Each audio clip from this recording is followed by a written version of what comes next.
Nama Om Vishnu Padaya Krishna Presta Bhutale Shrimati Bhakti Vedanta Swaminiti Namane Namaste Saraswati Deve Gauravani Pracharne Nirvishesha Shunyavadi Paschatya Deshatarne Sri Krishna Chaitanya Prabhu Nityananda Shri Advaita Gadadha Shivas Adi Gaura Bhakta Vrinda Hare Krishna, Krishna Krishna, Hare Hare, Hare Rama, Rama Rama, Hare Hare. Vanchakaptarubhyascha kripa sindhubhya evacha, Patitanam pavanebhyo vaishnavebhyo namo namaha. Right, yes, Attaining the Supreme, chapter 8. Of Bhagavad Gita as it is. And it's, anyway, it's pretty profound. It's pretty profound. So let's make a start. Let me just get my notes here. Here we go. Here's something of an introduction. Right. So, let me just put my scarf on better.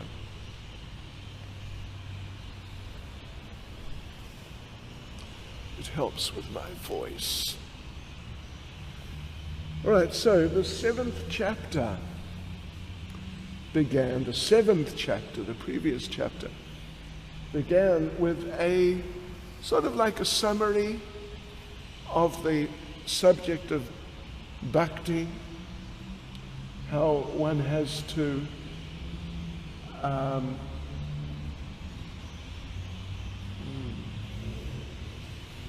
happened now? It lost focus. Oh, a little bit. There's no one here who can fix it. Great. Yeah, one has to fix one's mind on Krishna. Then we read about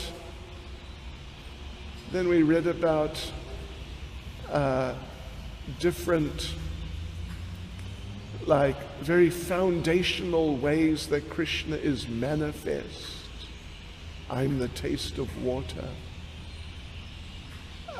Then we read about the Karma Mishra Bhaktas, Jnana Mishra. And then right at the end we read about, just yesterday, a Yoga Mishra devotee. And how that devotee is able to meet the time of death, which was setting the scene for this chapter. We'll see in the 9th chapter, the following chapter, which we'll start probably Wednesday or Thursday next week. Then there's an in-depth description of like real pure devotional service. Yeah.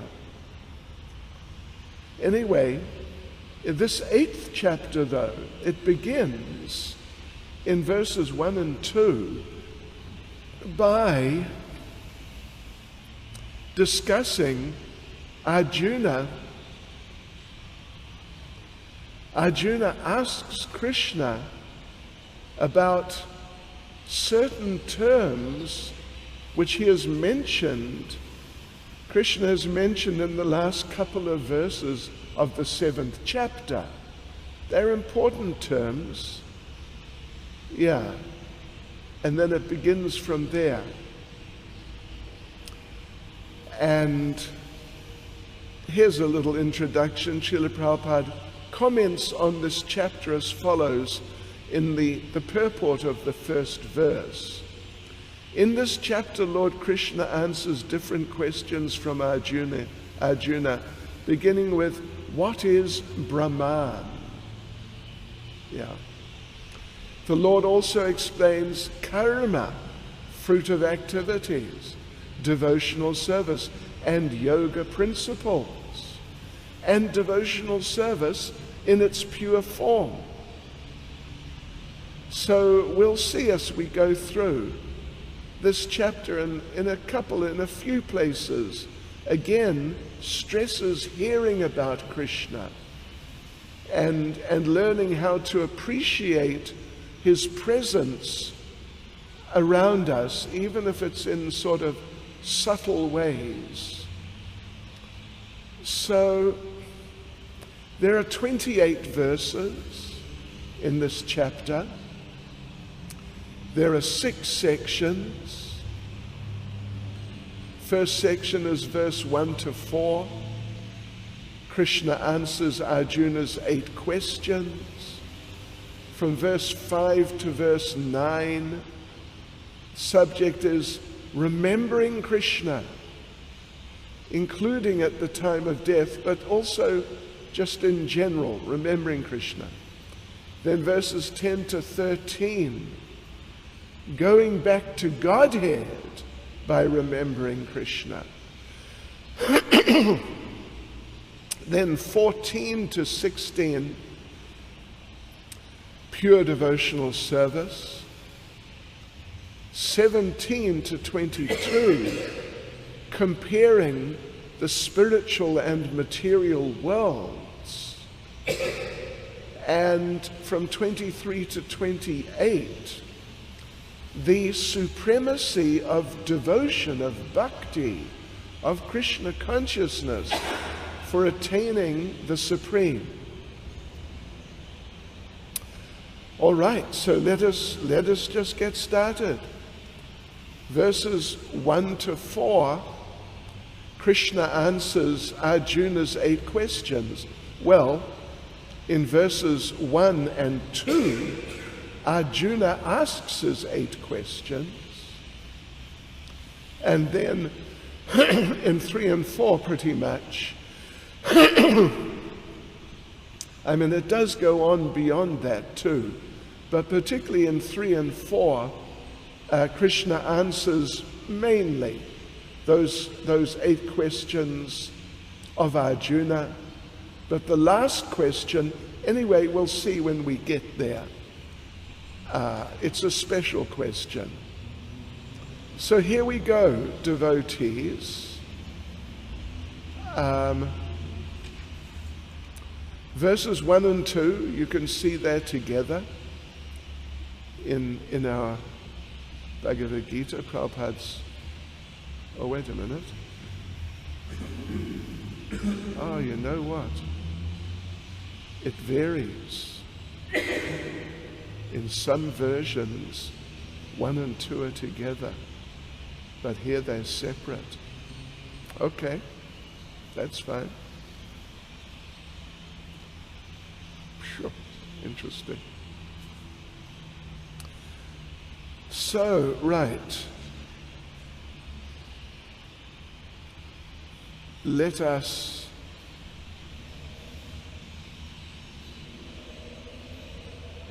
read verses 1 and verse 2. Arjuna inquired, O my Lord, O Supreme Person, what is Brahman? What is the Self? What are fruit of activities? What is this material manifestation? And what are the demigods? Please explain this to me. So here, these are the first 5 questions. And then verse 2 is the last 3. Who is the Lord of sacrifice? And how does he live in the body, O Madhusudana? And how can those engaged in devotional service know you at the time of death? Well, this last question we did just very briefly mention how it's a special question. And in fact, pretty much the rest of the chapter, the whole chapter, is, is Krishna answering this 8th question. That's what the chapter's about, dealing with death. Okay, so these are the questions, and there's a couple of interesting little points. In verse 1, well, there's the first 5 questions. Let's just go through them quickly again. What is Brahman? What is the self? What are fruit of activities? Means materialistic activities. What is the material manifestation? And what are the demigods? Yes, very important questions. So, an interesting point here is that Arjuna, in the verse, he does address Krishna as Purushottam. He does address him as Purushottam, which means the Supreme Person. That's significant. It means that Arjuna is understanding more clearly and more deeply who is Krishna like this. Otherwise, the answers are going to be mainly given in the following couple of verses, but Prabhupada does explain a bit that Brahman, that's the first question. What is Brahman? Well, Brahman can be different things, actually. It can be different things. And Prabhupada mentions that here, that the absolute truth is known as Brahman, Paramatma, and Bhagavan. The living entity is also called Brahman. Yes. And what is the self? Atma. So Prabhupada gives a little introduction that Atma can refer, it depends on the context, but to body, soul, and mind. These terms can apply to Atma. And Prabhupada says, according to the Vedic dictionary, Atma refers to the mind, soul, body, and senses also. Okay, and verse 2. Let's have a look at verse 2. So there were 3 questions. 3 questions.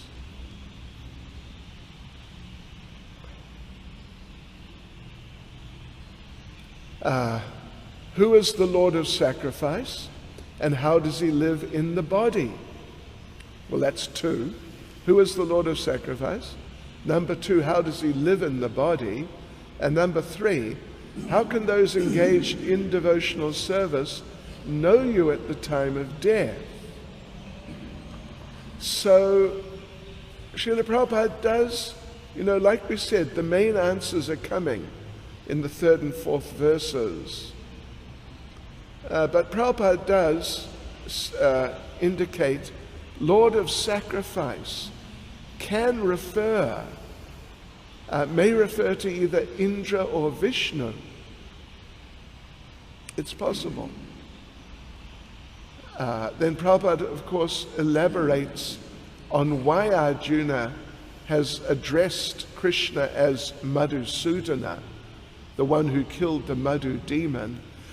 And Prabhupada does explain, this is now the 2nd paragraph, that Arjuna is feeling that Krishna, who kills demons like Madhu, therefore he's Madhusudana, that Krishna can kill the doubts which are there. Demonic doubts, Prabhupada says, that arise in Arjuna's mind. Then in the third paragraph,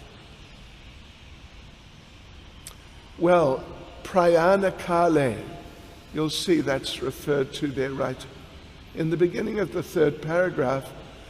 It means the time of death, the end of the life of this body.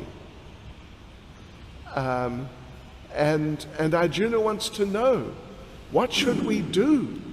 What's the best thing to do?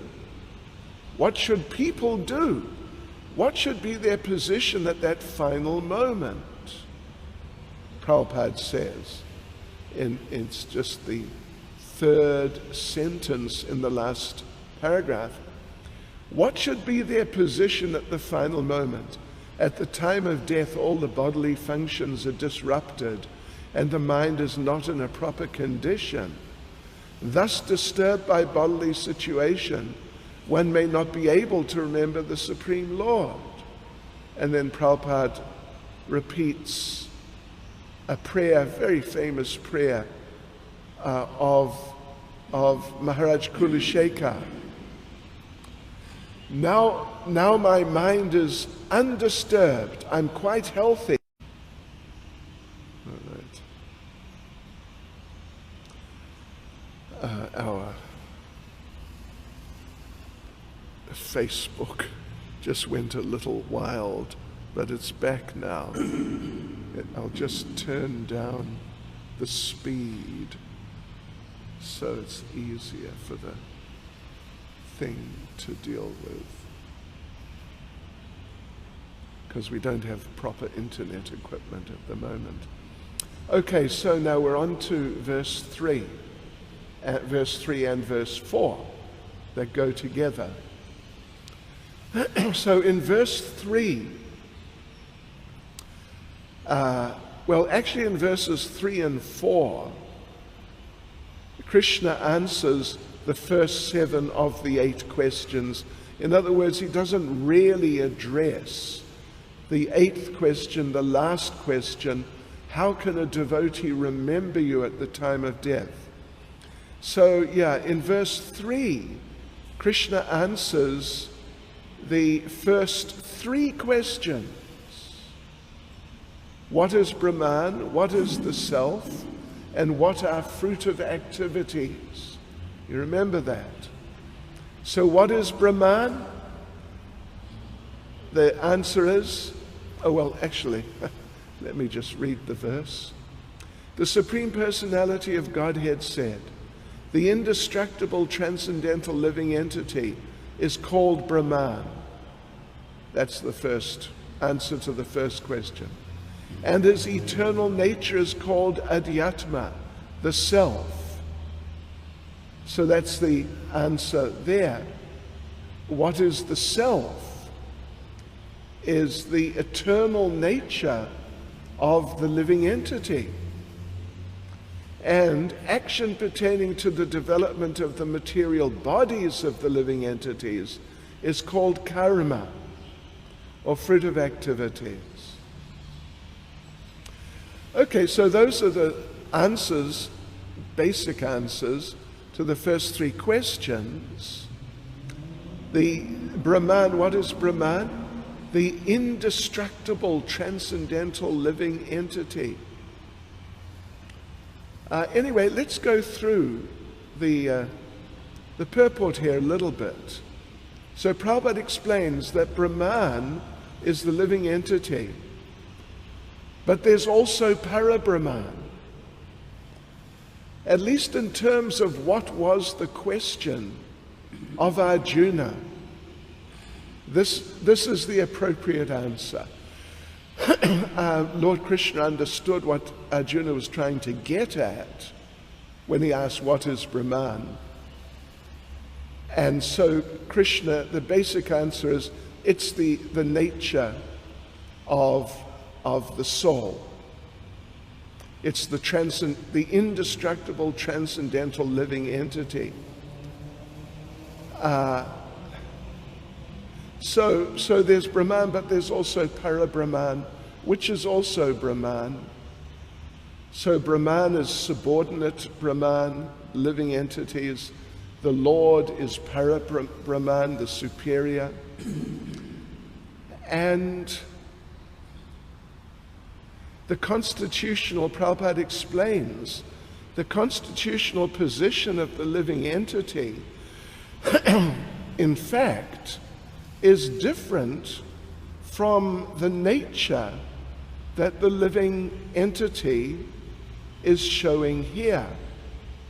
Prabhupada explains this in the first paragraph of the purport, that in fact we are different from what we seem to be in this world. Here we're trying to be the Lord's, by constitution we're servants. And while we're here, in that improper position, we have to accept karma. Then the second paragraph is mainly dealing with the nature. The nature of the soul is the self. It means we're all eternal spiritual persons. We have personalities. We're not just eternal entities or eternal things. We're eternal persons. In other words, it's a more detailed understanding of what is the soul. Not just that the soul is spirit and not matter, but what is a more detailed understanding. Just like someone, just like me. In the simple sense, you can say, I am a man. But if you want to go into it in more detail, what am I? Who am I? I have my particular personality. So of course it's true to say, I am a man in that sense. But it's just a very superficial understanding. And rather, I'm a particular person with a particular nature, personality, and all these things. So that's the difference between these 2 points. What is Brahman and what is the self? The eternal spirit soul is Brahman, not the body, and the self means the eternal individual, marginal potency of the Lord. And, well, it's interesting. Prabhupada explains in the second paragraph how the living entity takes different births and goes into different species, even different planets, and so on and so forth. And even performs sacrifices to go to higher planets. That's at the end of the second paragraph. Third paragraph, Prabhupada starts talking about certain sacrifices.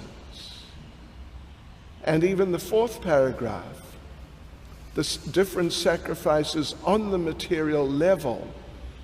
But then at the end of the fourth paragraph, Prabhupada explains that the devotee, the Krishna conscious person, avoids those sacrifices. Yes, he takes to Krishna consciousness.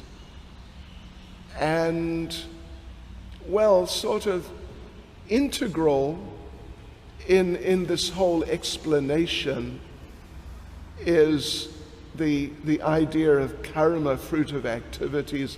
All these sacrifices are fruit of activities.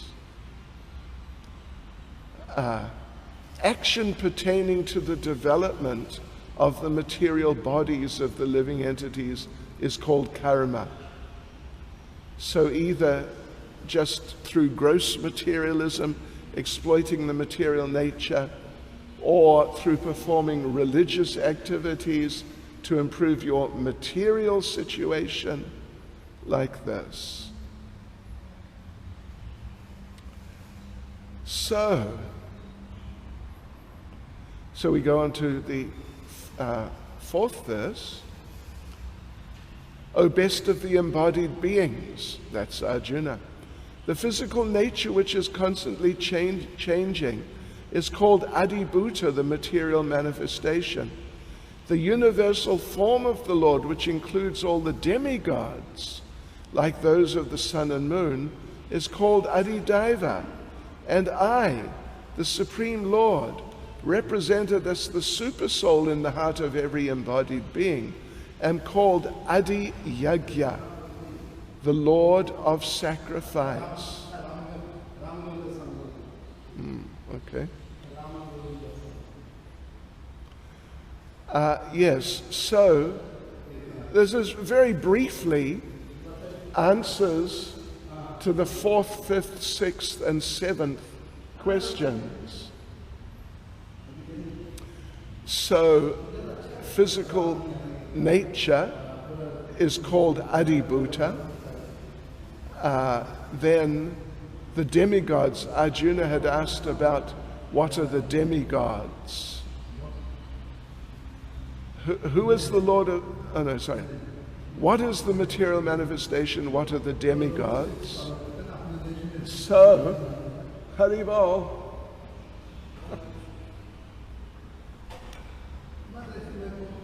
Anyway, it's Maharaj. Some important business, I'm sure. Who is the Lord of sacrifice? How does he live in the body?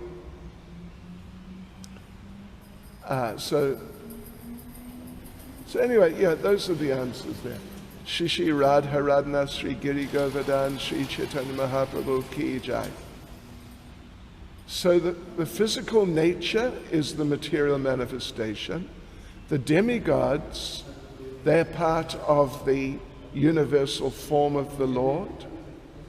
And the Supreme Personality of Godhead, who is the super soul, because that was also a question. Who is the Lord of sacrifice? How does he live in the body? So, yeah, the super soul, the Supreme Lord is the super soul in the heart.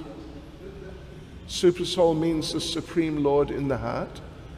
And the Lord of sacrifice is also the Lord.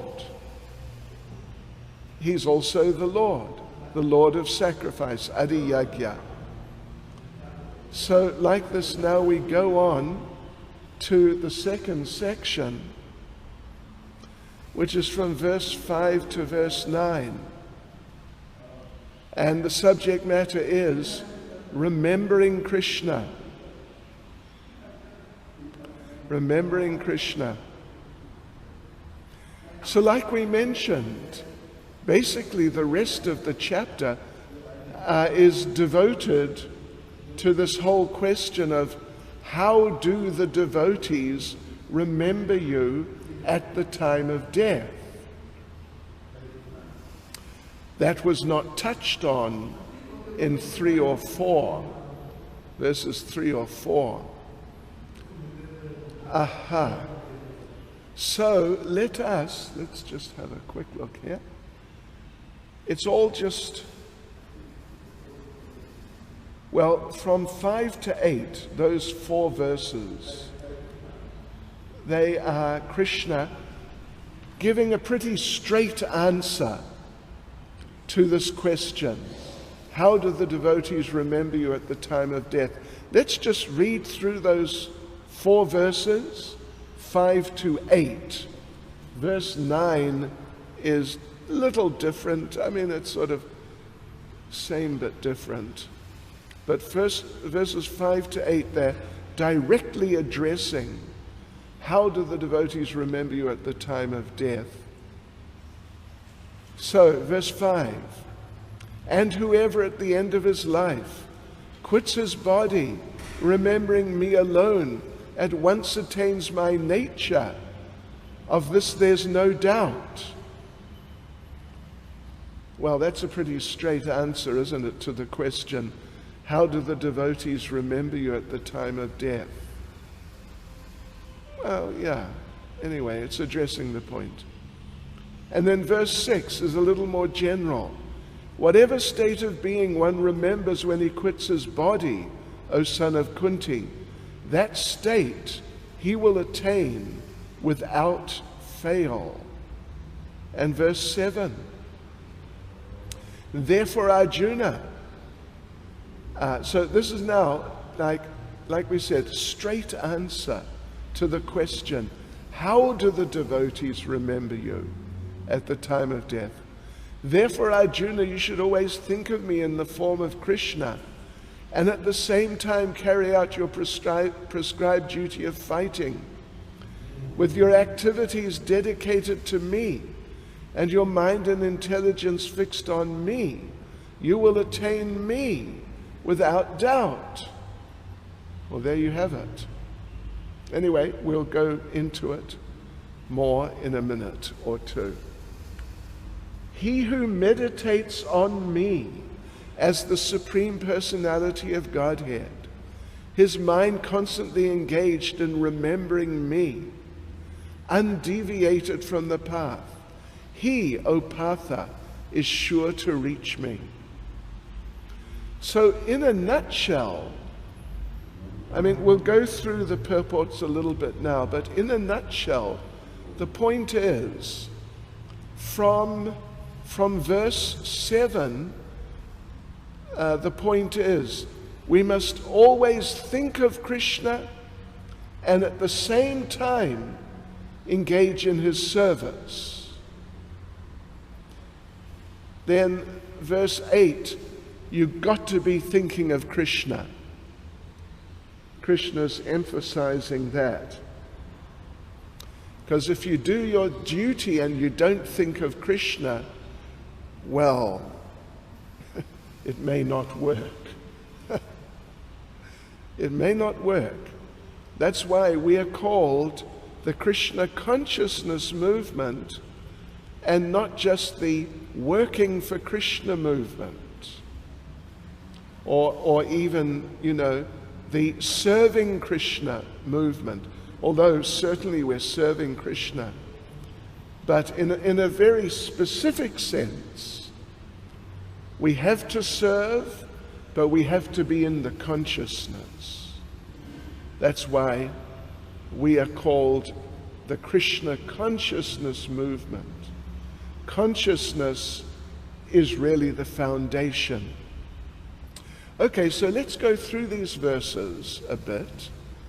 Verse 5, and whoever at the end of his life quits his body remembering me alone, at once attains my nature. Of this there's no doubt. Krishna, Arjuna's question was, how do the devotees remember you? So anyway, in verse 5, Krishna's just saying that if you do that, then you will come to me. There's no doubt. There's no doubt about it at all. So he's just, you could say, emphasizing the point that remembrance has to be there. Or that consciousness has to be there. So Prabhupada begins the purport by saying, in this verse, the importance of Krishna consciousness is stressed. And Prabhupada goes on to explain, this is the purport of verse 5, that Krishna is the most pure. It's in the, third sentence of the purport. The Supreme Lord is the purest of the pure. Therefore, anyone who is constantly Krishna conscious is also the purest of the pure. That's a very important point. If you remember Krishna, then Krishna is with you. And you will come under the influence of Krishna. Just as if you sit by a fire, you come under the influence of the fire, you become hot. So if we're with Krishna, if we're thinking of Krishna, means we're in his company. He's with us. He's in our minds. He's in our hearts. So his association will influence us.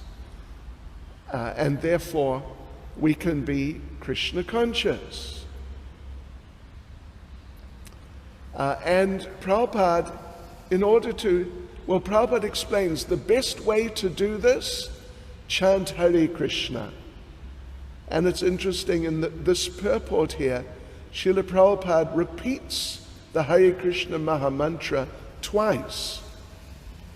He's really emphasizing, you want to remember Krishna, best thing, chant Hare Krishna. And even though there are difficulties, no doubt, there are definitely difficulties. But if we carry on doing like that, Prabhupada says, one should continue to chant so at the end of one's life one can have the full benefit of Krishna consciousness. And then verse 6 is really just talking about the principle involved in the whole subject of what sort of body are you going to get next. You're going to get the type of body in your next life in terms of whatever state of being you remember when you leave this body. Yes. Simple point. Simple point. That whatever, and the background is that if you have cultivated Krishna consciousness through your life, then the likelihood is there that you'll remember Krishna. If you've really cultivated steadfastly through your life for many years, then it's unlikely that you will not think of Krishna. It is likely that you will think of Krishna at the time of death, because of that ongoing cultivation. And, Prabhupada says here in the middle of the purport, of course, one's thoughts during the course of one's life accumulate to influence one's thoughts at the moment of death.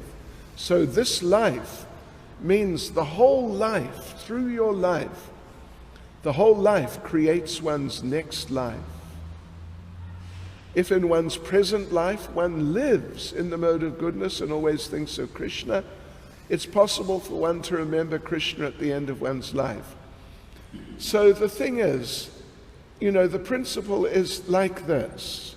If you go to university, let's just say, to university or even just to school, and if you really work hard for all those years, if you really work hard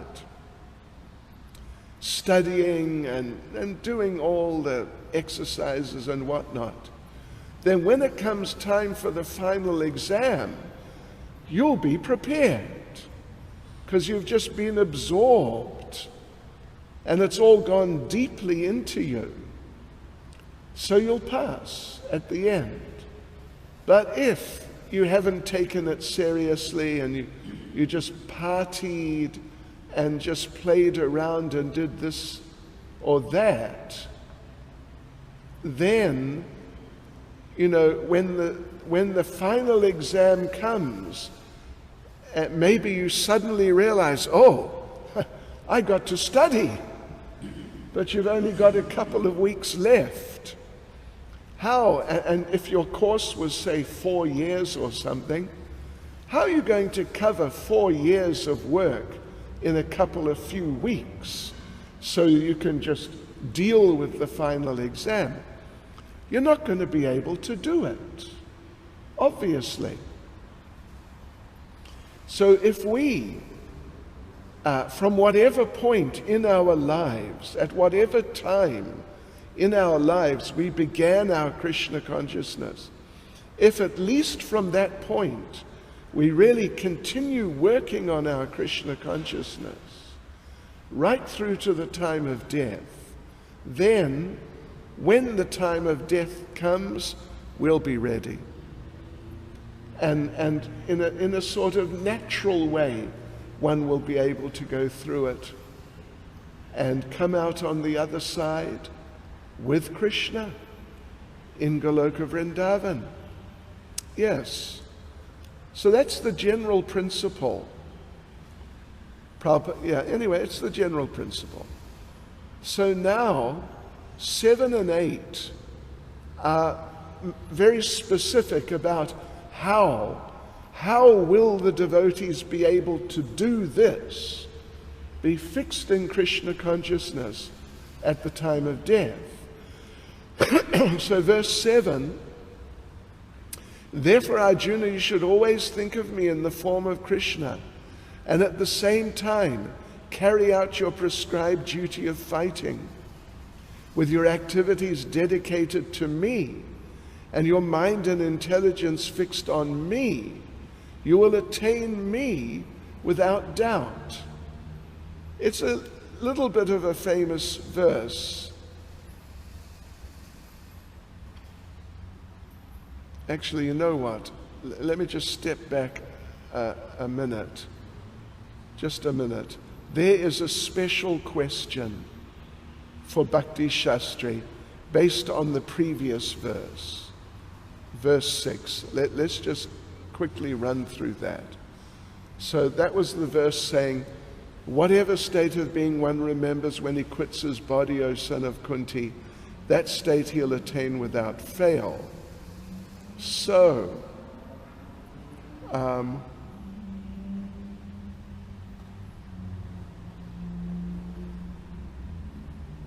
okay. So, according to, let's just check what's going on here, if you don't mind. According to. So anyway, Srila Prabhupada, discussing this subject,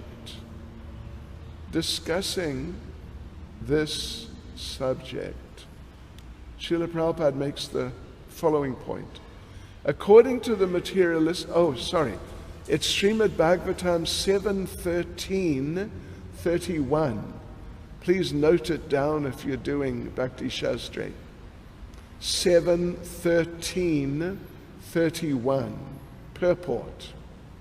According to the materialistic way of life, if a poor man, after laboring very, very hard, gets some material profit at the end of his life, he's considered a success, even though he again dies while suffering the threefold miseries, adhyatmik, adhidaivik, and adhibautik. So the question is that citing, referring to a particular purport, this one from 7:13-31, according to what? If a poor man, after laboring very hard, gets some what at the end of his life, he's considered a success, even though he again dies while suffering what? So the verse said, according to the materialistic way of life. If a poor man, after laboring very, very hard, gets some material profit at the end of his life, he's considered a success, even though he again dies while suffering the threefold miseries. Okay, so we hope you got that. So again, let me just read 7 again. Therefore, Arjuna, you should always think of me in the form of Krishna, and at the same time carry out your prescribed duty of fighting, with your activities dedicated to me, and your mind and intelligence fixed on me. You will attain me without doubt. We can note that Lord Krishna refers to focusing on him 4 times. Think of me as Krishna. Dedicate your activities to me. Mind and intelligence fixed on me. So if you do those 3 things, you will attain me. So Srila Prabhupada says in the purport, this instruction to Arjuna is very important for all men engaged in material activities. The Lord does not say that one should give up his prescribed duties or engagements. One can continue them and at the same time think of Krishna by chanting Hare Krishna. This will free one from material contamination and engage the mind and intelligence in Krishna. By chanting Krishna's names, one will be transferred to the supreme planet Krishna Loka without a doubt. So, therefore, a precise, brief answer to Krishna's 8th question is one should always remember Krishna and at the same time do one's service. In a nutshell, this is how a devotee can remember the Lord even at the time of death. And elsewhere, Prabhupada makes an interesting point. Just listen to this. It'll take a couple of minutes, but please listen. So Prabhupada explains, if a person doesn't practice remembering Krishna while he's struggling for existence, then it will not be possible for him to remember Krishna at the time of death. Lord Chaitanya also advises this. He says, Kirtaniya Sada Hari. One should practice chanting the names of the Lord always. The names of the Lord and the Lord are non-different. So Lord Krishna's instructions to Krishna, to Arjuna, to remember me here, and Lord Chaitanya's injunction to always chant the names of Lord Krishna are the same instruction. There's no difference, because Krishna and Krishna's name are non-different. In the absolute status, there is no difference between reference and referent. Therefore, we have to practice remembering the Lord always, 24 hours a day, by chanting his names and molding our lives' activities in such a way that we can remember him always. If a married woman is attached to another man, or if a man has an attachment for a woman other than his wife, then the attachment is to be considered very strong. One with such an attachment is always thinking of the loved one. The wife who's thinking of her lover is always thinking of meeting him, even while she's carrying out her household chores. In fact, she carries out her household work even more carefully so her husband will not suspect her attachment. Similarly, we should always remember the supreme lover, Sri Krishna, and at the same time perform our material duties very nicely. A strong sense of love is required here. Okay. And verse 8. He who meditates on me as the Supreme Personality of Godhead, his mind constantly engaged in remembering me, undeviated from the path, he, O Partha, is sure to reach me. So,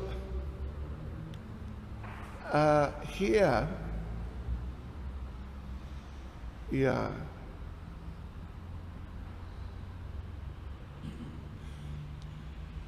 Yes, okay. Here in the Sanskrit, at the beginning of the Sanskrit, Lord Krishna uses the term abhyasa yoga, yuktena. Abhyasa yoga. Abhyas means practice. Abhyas means practice. So by the practice of yoga, being engaged in the practice of yoga, being engaged in practicing remembering Krishna, then you'll become fixed. If you practice nicely, you'll become fixed. If you practice anything nicely, you'll become expert. Simple thing. So, and again, here in the purport, Srila Prabhupada emphasizes chanting. Again, he emphasizes chanting. In the first paragraph, he emphasizes chanting. One's memory of Krishna is revived by chanting the Mahamantra Hare Krishna. By this practice of chanting and hearing the sound vibration of the Supreme Lord, one's ear, tongue, and mind are engaged.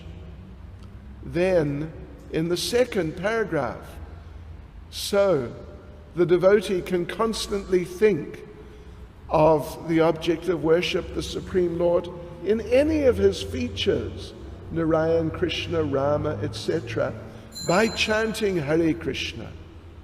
This practice will purify him, and at the end of his life, due to his constant chanting, he'll be transferred to the kingdom of God. And Srila Prabhupada, at the end of the purport, gives an interesting example. The mind is fickle, very changeable, and therefore it's necessary to engage the mind by force to think of Krishna. One example often given is that of the caterpillar that thinks of becoming a butterfly and so is transformed into a butterfly in the same life.